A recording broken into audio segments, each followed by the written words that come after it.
Umeona sasa vile nilikuwa nakwambia. Nini wewe? Huku Kenya ukiwa kiwete na wewe ni Mrasha, unakula vizuri. President anaangalianga viwete. None na Kenya kukure mebikele. Pauli lo Mrasha. None ukula kure mabikele serikali la kuyeta. Unasikia? Serikali itakusaidia utakula kwa tena mioko na githeri na maharagwe. Sawa papa. Yaani unamaanisha ati nianze kula nisikule mioko? Nikikukata miguu serikali inaangalianga watu walemavu sana Kenya huko. Umeona? Sasa nilitaka wewe kama Mrasha nikukate miguu tupate msaada. Utakulako mioko na maharagwe. Unasikia? Unafikiria watu si wajinga? Watu si wajinga. Watakupea pesa.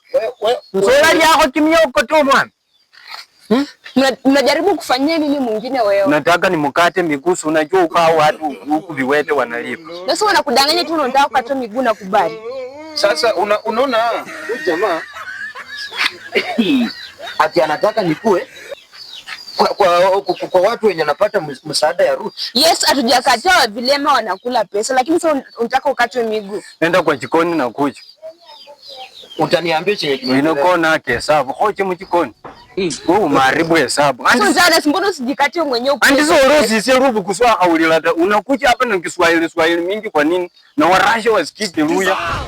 Sasa ndio mwingine akatwe miguu juu apate pesa ya kunini. Utaki tupate misaada. Nosuoka, nilete pango ukatwe basi. Nitakukata wewe kimoyo moyo.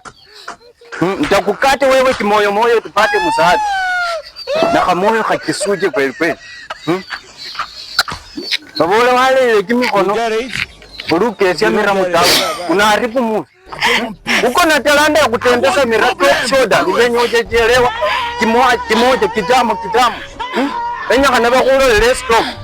Sasa form ya iOS anaharibu form na moyo wa kisuji. Ile smoke ibu.